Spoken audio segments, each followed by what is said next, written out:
Ladies and gentlemen, the performance will begin momentarily. At this time, we ask you to turn off all cell phones and remind you that any form of recording or flash photography is strictly prohibited. No food, drink, or gum is permitted in the auditorium. For your safety, take a moment to locate the nearest emergency exit. Thank you and enjoy the performance.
It is a pleasure to be here in lovely Flagstaff today. Balmy weather. Yeah, I'm just totally loving these 70-degree weather. So, of course, many thanks to everybody who has invited me here and this wonderful opportunity to experience this 9-foot Steinway, this gorgeous hall. So, the M word, from Donald Judd to Steve Reich, 5 composer-artist pairings. So just a bit of background on my approach to this lecture recital tonight. The quotation for M is in reference to the word minimalism, minimalist. Often in the readings that I have enjoyed going through with particular composer biographies or in the visual arts, what artists have said about this particular word, it became something of a, I'm not going to say pejorative, but they kind of disliked the word itself. And to not refer to the works as minimalist, I'm trying to find a middle ground here. And I thought I would put it in parentheses. For fun, I just Googled what M word might mean in various contexts, and there was a list of things. I think in theater, you're not supposed to say a particular, I'm not going to say myself a thing because it'll jinx the whole show. So in this case, let's just say it has something in the realm of minimalist, and I'll just use M. So for these M keywords, or M composers, M aesthetics, M visual approaches, I'm going to try to find that that middle ground. We live in an age of great sensitivities, and for good reason, and I try to not trample on anything untoward. So I really want to spend the beginning of this lecture with the concept of me being your docent. You know, if we were all together in a museum and we're waltzing through a section of a museum that might need a little bit of docent help, you know, what would I, a la Gary Barnett, say with you as we're just kind of going from one, room to the next?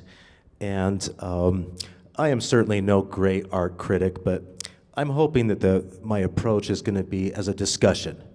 You know, if we have an argument, it's a friendly argument or two, and as we bandy about an idea, and as we engage, and certainly as musicians, as professionals, I'm hoping that the kind of discussion that I have and that we have might have some kind of feasibility in our own interpretive, approaches to music.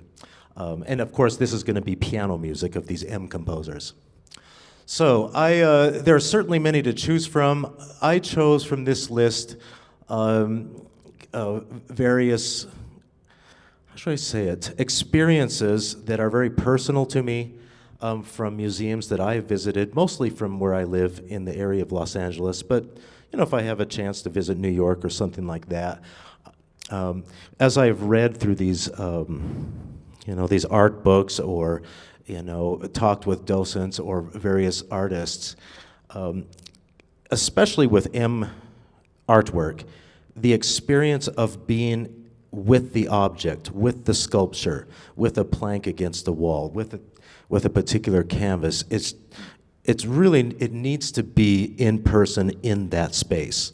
Certainly a discussion is important and research and that kind of thing, but I really felt as though this is important to kind of hopefully transport ourselves into some kind of virtual museum experience with me as your docent. So surface, we're looking at 1960s and 1970s art of M artists and visual artists.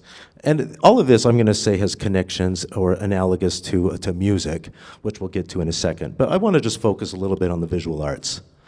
So if we were to have a wooden plank leaning against a wall, in the 60s and 70s, some kind of commercial process of applying plexiglass or lacquer or something that is literally impossible to do with brushwork with one's hands. The machine possibility of something that is so, I'm not going to say perfect, but not possible. A metallic object, or perhaps placing the colors that one would find in a commercial setting, and not necessarily, what you might expect in a museum experience, but it'll be on this surface. This is really an aspect of this time period. An object itself, to strip oneself of interpretation, if that's possible. What is the baggage that comes with me of all the years that I've gone to museums and interpreted a particular piece of art from various centuries? Is it possible? I mean, if I was to take any object or sculpt an object and put it on a floor or a wall, can I really appreciate the object for what it is? And this is, I think, a very important component of the arts in this time period.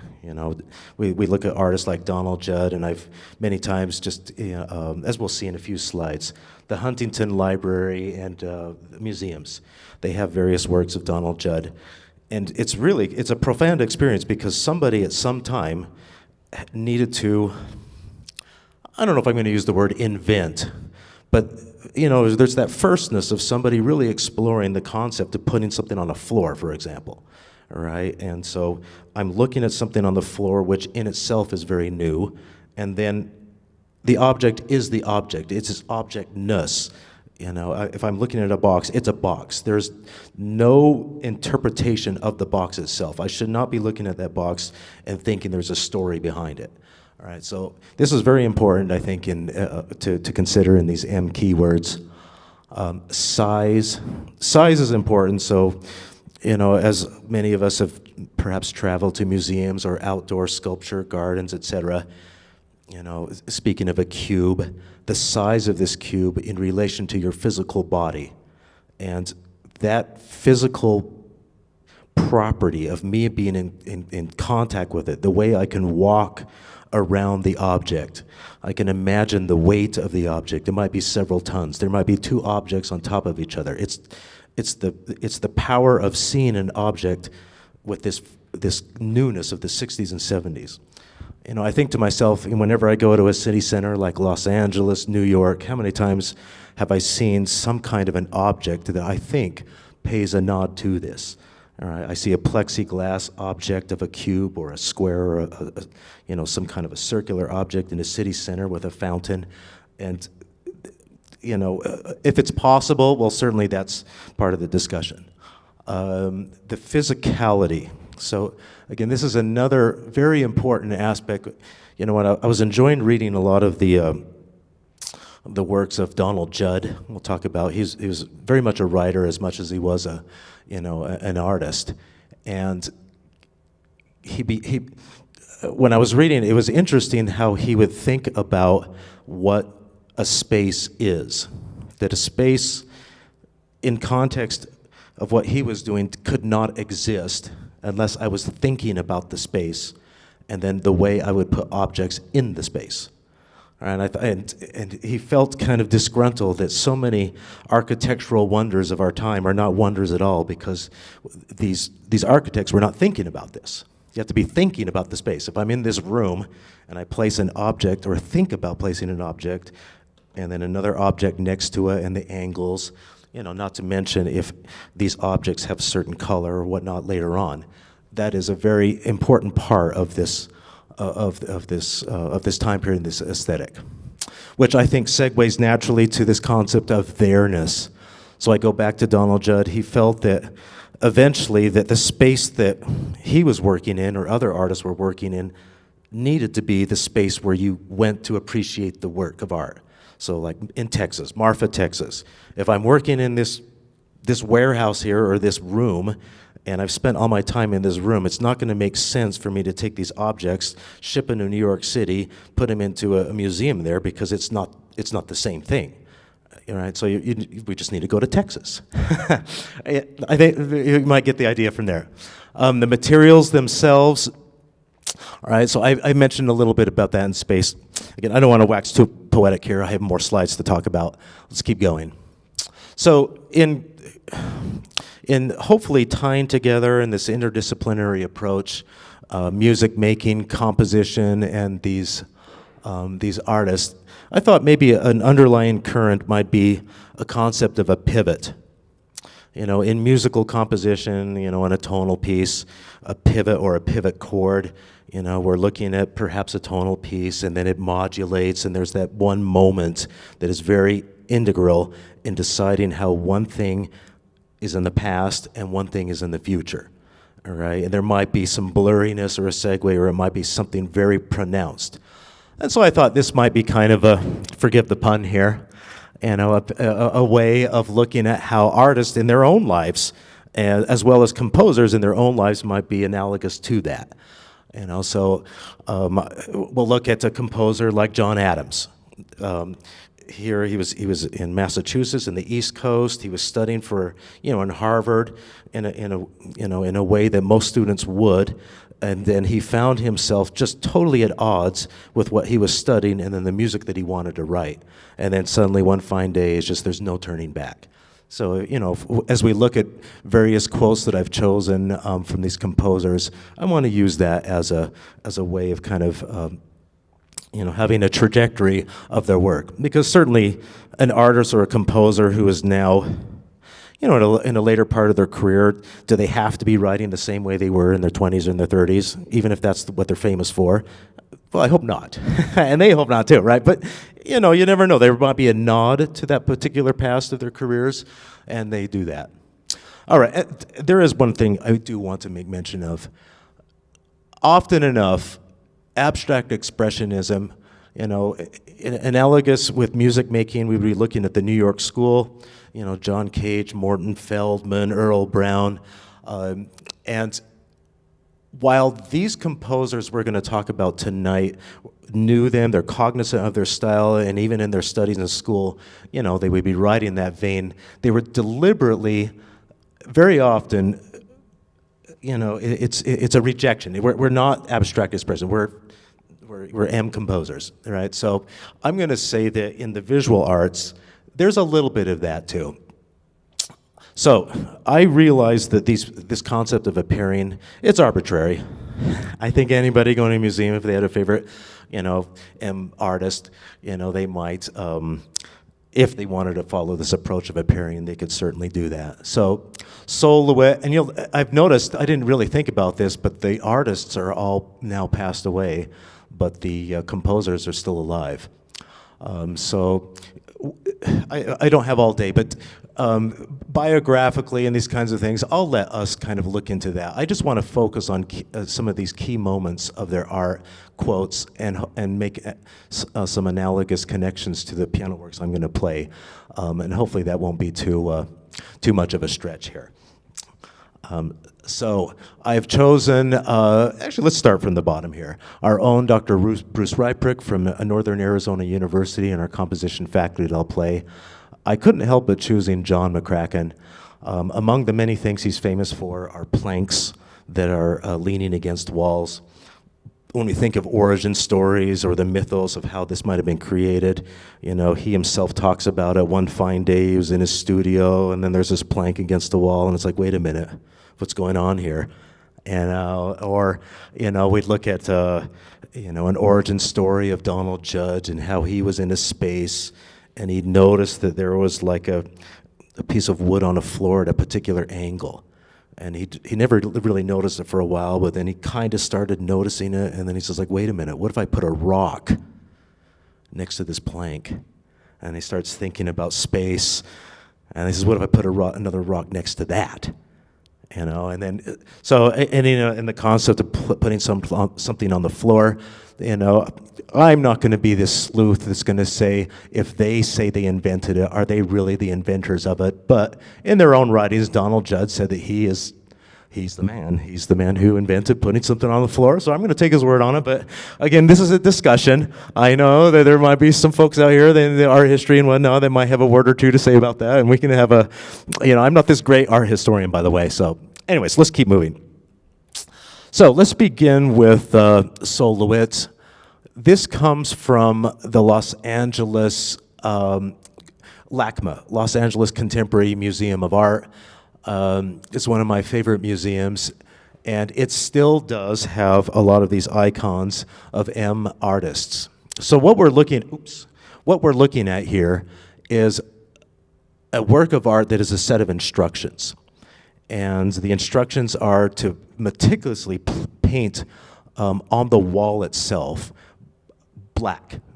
And then on this black painting, then the instructions are with white chalk to very carefully, according to his instructions, create this work of art, right? And so much of his work, as I was reading, was going from 3D back to 2D.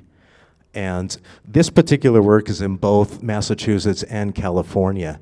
And I talked with some of the docents nearby, and I don't know what the price was, but it wasn't cheap.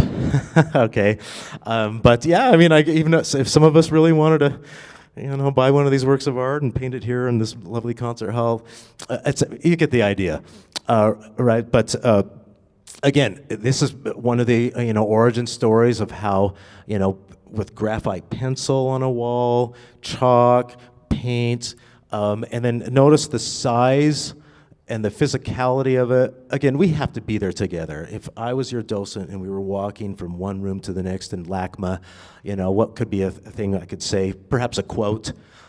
So these quotes I've taken from art books from my own university library, and my bibliography is at the end of the slide. It seems more natural to work directly on the wall than to make a construction. To work on that and then put the construction on the wall. I wanted to do a work that was as two-dimensional as possible. It's really quite something to be in this space by this and to realize what was going on with this particular piece of art. So I have paired this with Philip Glass. I'm sure a lot of us are familiar with his composer. His opera, Akhenaten, just came to LA Opera. I enjoyed that a few weeks ago. And so, with Soloist, you might have various lines that are part of instructions, and each line is not necessarily an interpretation, but it could have various nuance as one or several people go through the process of recreating his works. And as I was reading through his autobiography of Philip Glass, I couldn't help but pair these two together, especially when Philip Glass felt really kind of hurt how people would make fun of him, saying this is just a minor third or just a minor chord played a few times in repetition, and then it changes, and that's what, quote, minimalism is. And he says, no, it's not. I'm stripping everything from a narrative. I don't want this baggage of, somebody applying this interpretive process. Well, let me just read a quote right from what he said. I had to find a music that would hold your attention. I began to use process instead of story. And the process was based on repetition and change. And I'm going to say the delight was involved in this unfolding phenomenon. All right, moving on. So I've talked about Donald Judd. This comes from the Huntington Museum. I don't know if any of us ever been to Southern California around Arcadia. Lovely. It's one of the lovely and it's free, but you have to, in advance. They have these nice, there's a Chinese garden, a Japanese garden, and then it's situated along this vast estate are libraries as well as museums. And they did purchase some works of Donald Judd. So notice the surface. It's metal with a really beautiful sheen that is mechanically produced. It's against the wall in a repetitive series. And again, the kinds of things that we're talking about here are there. And well, let me just read this quote. Space is made by an artist or architect. It is not found and packaged. It is made by thought. The installation of my own work is contemporary with its creation, and the space surrounding the work is crucial to it. Well, did he make this in the Huntington Garden? I don't know, but it's there, and I mean, at least it's good enough for me. Okay, moving on. So I've paired him with Steve Reich. I'm sure many of us have heard Steve Reich. In any undergrad music theory program, tape looping, phasing, this kind of thing, come out. Maybe some of us are familiar with the early come out and show them, with the tape looping and that kind of thing. So I was reading through some biographical writings of Steve Reich from the 60s and 70s. And I was really, again, to go to this idea of what a pivot is, So many times in his life, he would experiment with something, be enamored with it, and just wholly engrossed with it. But then you know what? He's going on to something else, and he's done. It was kind of fun to read that. For example, speaking of space, I don't know if we're familiar with some of these experiments where he would have microphones attached to wires, and various members of an ensemble would have the microphone come to them, and the way that it would explore the sound and the recording and the feedback and all of that in that space. So, I mean, certainly there's some analogous things that I think that all of us could connect in their own creative way, as we're all scholars here, right? So anyways, in this later piece, this is Bob Hurwitz. This is not, something that you would, I mean, you could hear the thumbprint of Steve Reich in this, but this is not, something like Counterpoint, one of his piano pieces earlier in his career, or even earlier, something like Piano Phase. Here, let me read this quote. The gradual phase shifting process was extremely useful from 1965 to 1971, but I do not have any thoughts of ever using it again. By late 1972, it was time for something new. All right, so he was inventing electronic apparatus. If some of us are familiar with his life, and he was wholly engrossed in that, and he moved on. As we are going to move on, we have a recital to play. So Frank Stella, maybe some of us are familiar with this great American, or this great icon. This quote is taken from a radio interview, and it's usually such an often repeated quote because it tries to encapsulate the things that I'm trying to say as your docent here. What you see is what you see. Right? So if I have a white canvas and I see a very simple black paint, and I'm going to notice the black paint, but that's all I'm going to notice. There's black paint. And then I'm going to scrape away, in these patterns. What do the patterns mean? Is there something, important about the geometric pattern? Well, as I was reading in his earlier biography, he had a lot to say about that, and let's not get involved in the rabbit hole with that. But the idea is that there shouldn't be a problem of coming up to this painting and say, I don't get it. All right, this is right in front of me. I'm seeing this black paint that has been scraped away in these geometric patterns, and well, that's what I'm seeing. That's it. Incidentally, in this same museum, this is in LACMA, this is another iconic artist we'll look at in a minute. And from this distance, I think you can appreciate, again, aspects of what we're talking about. The canvas has been cut into a very particular shape, and even as far away as that is, you can appreciate that. It's a simple, primary color. You are not noticing, hopefully, anything more than that. It's just like, wow, that's that shape. That's me in front of that shape, and, well, that's what I'm seeing. All right, moving on here. So I have compared him with John Adams. One of his most famous piano compositions that's played all the time now is China Gates. If you think about the title as I was, that it might have some kind of relation to China, maybe Beijing, the Forbidden City, and all of these, there's nothing about that. In fact, it's more just simply like a palindrome with, various modal approaches that, go towards the center. But the piece, in the way it's layered, the sonorous content it's a very attractive piece.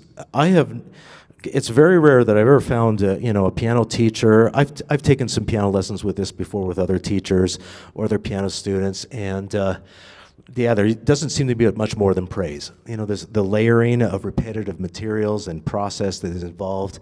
Again, we don't have time to go through that, but it's there.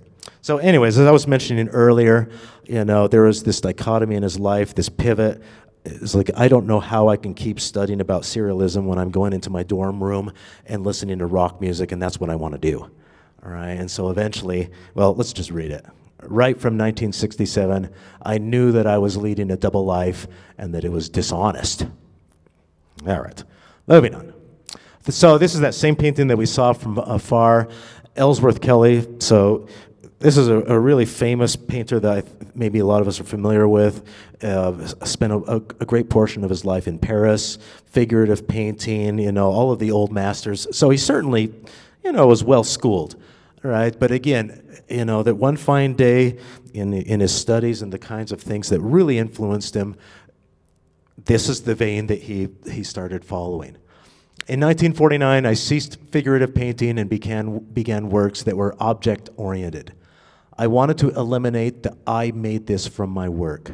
What I've tried to capture is the reality of flux, to keep art an open, incomplete situation, to get at the rapture of seeing.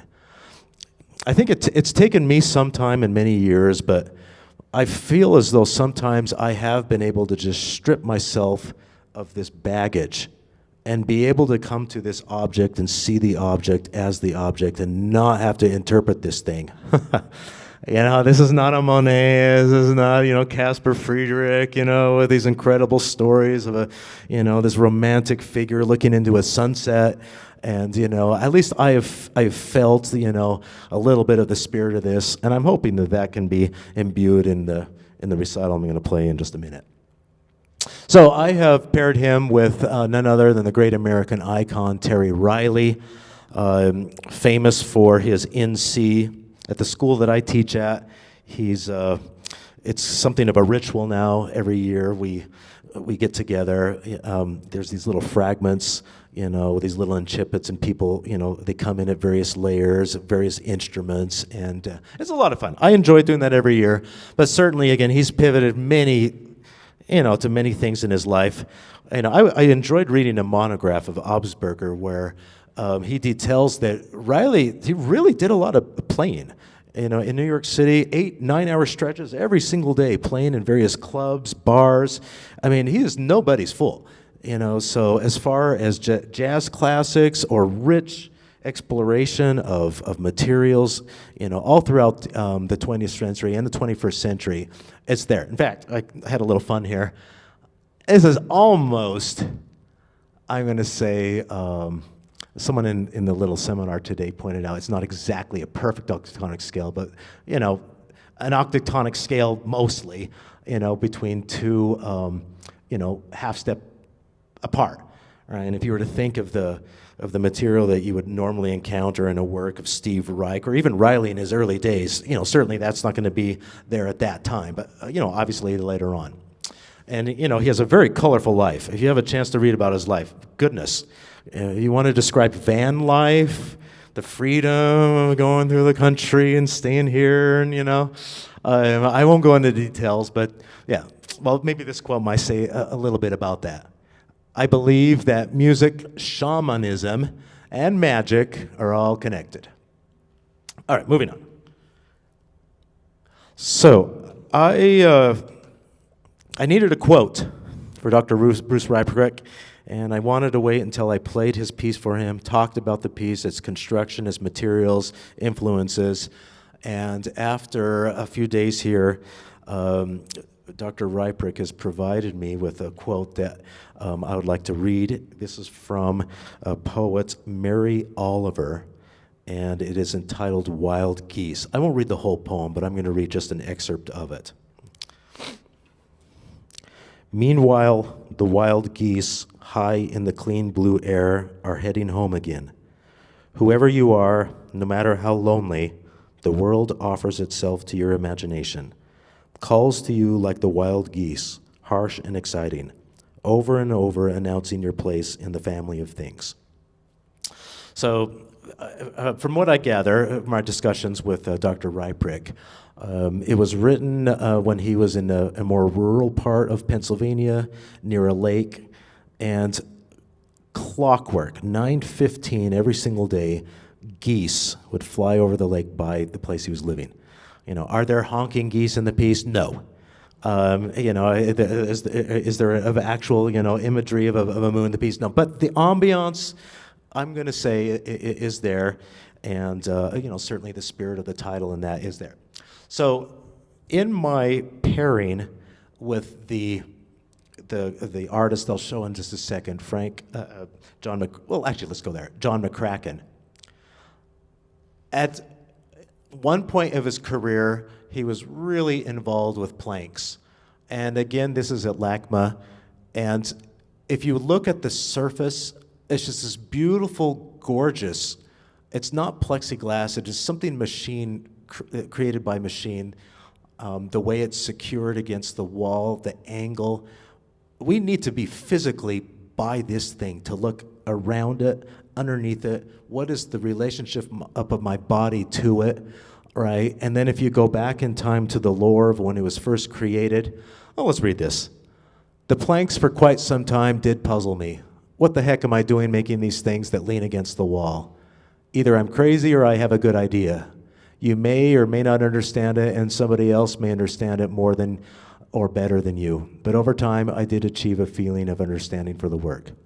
There's obviously other things in his life that he was exploring. Columns. You might go into a room, and various columns are placed, to an exploration of what this object is and the space is, and your relationship of walking around them, etc. So, as an analogous connection, I felt as though these ascending figures or descending figures throughout the piece, I kind of felt like there's some plankness there. When I was reading through McCracken's work and his, a lot of his writings, he came to a point to his life where just after years and years of working with these planks, he felt as though some of them became, say, portals, wormholes into something more mystical. He started to call them plank ways, board ways. Sometimes you see little lightning bolts above these. He loved flying. He was a pilot. He had a position in both University of Nevada, Las Vegas, and UC Santa Barbara at the same time, and he would just fly his plane back and forth to teach his classes. I mean, how would it be? And then his actual studio space was in an abandoned hangar. All right, so living the life. So, okay, we don't have all the time in the world. As your docent, we've got to keep moving on. If you're interested, I have a Google Drive link.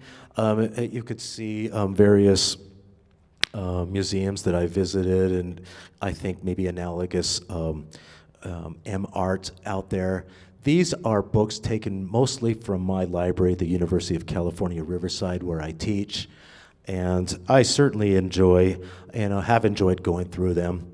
I don't know if your library is like mine, but these days, checking out a book is not as popular, and some of these real specialty items that used to be only available to like a faculty for one-day loan, I can have them in my living room for 3, 4, 5 months, and it's just such a delight because some of these books are extremely expensive. So I don't know if that's the case here at Northern Arizona University. If you would like, ask me for the Google Drive link, and you can have access to that bibliography. Okay, I do not want to wax poetic. I think talking for these 35 minutes is sufficient here. We're going to take just a 5-minute break, and then I'm going to play through the recital. And each of these particular compositions, I've chosen one artwork and one quote, so you can just kind of have that on the screen here. And I'll go through these pieces. So just 5 minutes here, and then we'll embark on the recital. So thank you.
Thank you.